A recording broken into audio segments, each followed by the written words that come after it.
നമസ്കാരം. പ്രൊഡക്ഷൻ ന്യൂസിലേക്ക് എല്ലാ മാന്യ പ്രേക്ഷകർക്കും സ്വാഗതം. കൊല്ലം ചടയമംഗലത്ത് ഇന്ന് പെയ്ത വേനൽ മഴ ദുരിതം വിതച്ചു. ശക്തമായ മഴയിലും ഇടിമിന്നലിലും കള്ളിക്കാട് ചെറുകുന്നത്ത് കുന്നംപുറത്ത് ശാന്തയുടെ വീട് കത്തി നശിച്ചു. വീട്ടിലെ പ്രധാനപ്പെട്ട രേഖകൾ മുഴുവനും കത്തി നശിച്ചു. കടക്കൽ ഫയർഫോഴ്സും ചടയമംഗലം പോലീസും സ്ഥലത്തെത്തിയാണ് സ്ഥിതിഗതികൾ നിയന്ത്രണ വിധേയമാക്കിയത്. കള്ളിക്കാട് ചടയമംഗലം ഗ്രാമപഞ്ചായത്തിലെ കള്ളിക്കാട് വാർഡിലാണ് നിൽക്കുന്നത്. ഒരു നിർധന കുടുംബത്തിന്റെ വീട് ഇല്ലാതായിരിക്കുകയാണ്. വൈകുന്നേരം 3:30 കൂടി പെയ്ത ശക്തമായ മഴയിലും അതിനൊപ്പം വന്ന ഇടിമിന്നലിലും ഈ കൊച്ചു വീടിന്റെ എല്ലാ സാമഗ്രികളും കത്തി നശിച്ചിരിക്കുന്നു. അതിലുപരിയായി അവരുടെ പ്രമാണമടക്കമുള്ള വിലപ്പെട്ട രേഖകൾ, ബാങ്കിങ് രേഖകൾ എല്ലാം ആ വീട്ടില് നമ്മൾ അകത്ത് കയറുമ്പോൾ നമുക്ക് അറിയാൻ പറ്റും. ഫയർഫോഴ്സ് അടക്കം പോലീസ് ഉദ്യോഗസ്ഥരടക്കം ഇവിടെ രംഗത്ത് വന്നിരുന്നു. ഇവിടെ നിരവധിയായിട്ടുള്ള ആൾക്കാർ ഇവിടെ ഒത്തുചേർന്നിട്ടുണ്ട്. ചെറുകുന്നത്ത് കുന്നംപുറത്ത് വീട്ടിൽ ശാന്തയുടെ വീടാണ് ഈ നമുക്ക് ദൃശ്യങ്ങളിൽ കാണുവാൻ കഴിയുന്നത്. അധികാരികൾ അടിയന്തരമായി ഇടപെട്ടുകൊണ്ട് ഇവരുടെ പ്രശ്നങ്ങൾക്ക് പരിഹാരം കാണുവാൻ ശ്രമിക്കണമെന്ന് തന്നെയാണ് നമുക്ക് പറയാനുള്ളത്. ചടയമംഗലം ഗ്രാമപഞ്ചായത്ത് കള്ളിക്കാട് വാർഡിലാണ് ഇന്ന് ഒരു 3-3:30 മണിയോടുകൂടി ഈ ഒരു ദാരുണ സംഭവം നടന്നത്. ഇടിചാഞ്ഞാണ് ഇത് തീപിടുത്തം ഉണ്ടായത്. പറയാൻ മൊത്തം ഒരുപാട് നാശനഷ്ടങ്ങൾ. ഇവർക്കുള്ള ഇളയ മോന് സ്കൂളിലാണ് ജോലി. അവർക്കുള്ള സ്കൂൾ സർട്ടിഫിക്കറ്റ്, കുഞ്ഞുങ്ങളെ സർട്ടിഫിക്കറ്റുകൾ, ഒരുപാട് രേഖകളെല്ലാം നശിച്ചു പോയി. അതുപോലെ തന്നെ ഒരുപാട് നാശനഷ്ടങ്ങൾ, ഭിത്തികളെല്ലാം പൊട്ടി. ഇനി ഇത് വീടിന് ഒന്നിനും താമസിക്കാനായിട്ട് ഈ വീട് ഉപയോഗമല്ല. എല്ലാവരും ഇത് അധികാരികൾ ഇത് എടുത്ത് നല്ലതുപോലെ ഇത് കൈകാര്യം ചെയ്യണം എന്ന് പറഞ്ഞാൽ ഒരു പാവപ്പെട്ട കുടുംബമാണ്. അവരെ സഹായിക്കേണ്ട ചുമതല നമുക്കുണ്ട്. അമ്മയാണ് ഇതാണ് ഇവിടെ താമസിച്ചിരുന്ന അമ്മയാണ് ഈ നിൽക്കുന്നത്.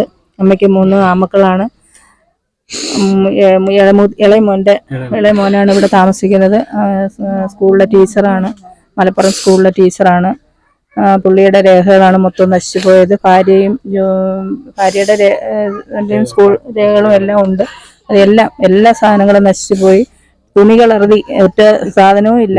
സമയത്ത് ഇടി ചാഞ്ഞാണെന്നാണ് സംശയം. ഇടി ചാഞ്ഞാണ്. അപ്പോൾ നമ്മുടെ വീടിനകത്തുള്ള രേഖകളെല്ലാം നഷ്ടപ്പെട്ടു പോയി. വീട് മൊത്തം വാസയോഗ്യമല്ലാത്ത രീതിയിൽ നശിച്ചു പോയിരിക്കുകയാണ്. വീട്ടിൽ ആൾക്കാരും ഇല്ലായിരുന്നു. അമ്മ തൊഴിലുറപ്പ് പോയിരുന്നു. തൊട്ടടുത്ത വീട്ടിലെ ചേട്ടന്മാരുടെ മക്കളൊക്കെ അടുത്ത വീടുകളിൽ പോയി. ഭയങ്കര ഒരു ഇടിയുടെ വലിയ ശബ്ദം. ഞാനിവിടെ ഉണ്ടായിരുന്നില്ല. ഞാനിവിടെ എത്തിയ സമയത്ത് ഇവിടെ തീ പിടിച്ചിരിക്കുന്നത്. അപ്പോൾ ഫയർഫോഴ്സിനെ അറിയിച്ചു. കടക്കൽ ഫയർഫോഴ്സ് വന്നു. വാർഡ് മെമ്പർ, അതുപോലെ തന്നെ അടുത്ത പ്രദേശങ്ങളിലുള്ളവരെല്ലാം കൂട്ടിക്കൂടി അവർ വന്ന് വെള്ളം കോരി ഒഴിച്ച് തീ അണച്ചുകൊണ്ടിരിക്കുന്ന സമയത്താണ് ഇവിടെ എത്തുന്നത്. നമ്മുടെ വീട്ടിലെ എല്ലാ ഔദ്യോഗിക രേഖകളും, എൻ്റെ വിവാഹ സർട്ടിഫിക്കറ്റ്, കുഞ്ഞുങ്ങളുടെ ബർത്ത് സർട്ടിഫിക്കറ്റുകൾ, എല്ലാ രേഖകളും, എൻ്റെ ഔദ്യോഗികമായിട്ടുള്ള രേഖകളെല്ലാം നഷ്ടപ്പെട്ടിരിക്കുകയാണ്. 10ാം ക്ലാസ് മുതലുള്ള എൻ്റെ സർവീസുമായിട്ട് ബന്ധപ്പെട്ട എല്ലാ രേഖകളും നഷ്ടപ്പെട്ടിരിക്കുകയാണ്. എല്ലാം ഉപയോഗശൂന്യമായി.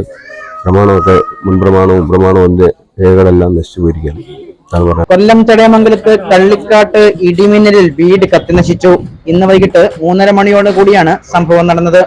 വിലപ്പെട്ട എല്ലാ രേഖകളും, സ്കൂൾ സർട്ടിഫിക്കറ്റുകളും പ്രമാണവും കത്തിനശിച്ചു. കടക്കലിൽ നിന്നും ഫയർഫോഴ്സ് സംഘവും മംഗലം പോലീസും സ്ഥലത്തെത്തിയാണ് സ്ഥിതിഗതികൾ നിയന്ത്രണ വിധേയമാക്കിയത്. അപകടം നടക്കുന്ന സമയം വീട്ടിനുള്ളിൽ ആളില്ലായിരുന്നു. വീട്ടമ്മയായ ശാന്ത തൊഴിലുറപ്പ് ജോലിക്ക് പോയിരിക്കുകയായിരുന്നു. മലപ്പുറത്ത് സ്കൂളിലെ അധ്യാപകനായ രാജീവും കുടുംബവും അമ്മ ശാന്തിയുമാണ് ഇവിടെ താമസിക്കുന്നത്. വാർഡ് മെമ്പർ സിന്ധുകുമാരി, വിവിധ രാഷ്ട്രീയ പ്രതിനിധികൾ എന്നിവർ സംഭവസ്ഥലം സന്ദർശിച്ചു. News desk production news.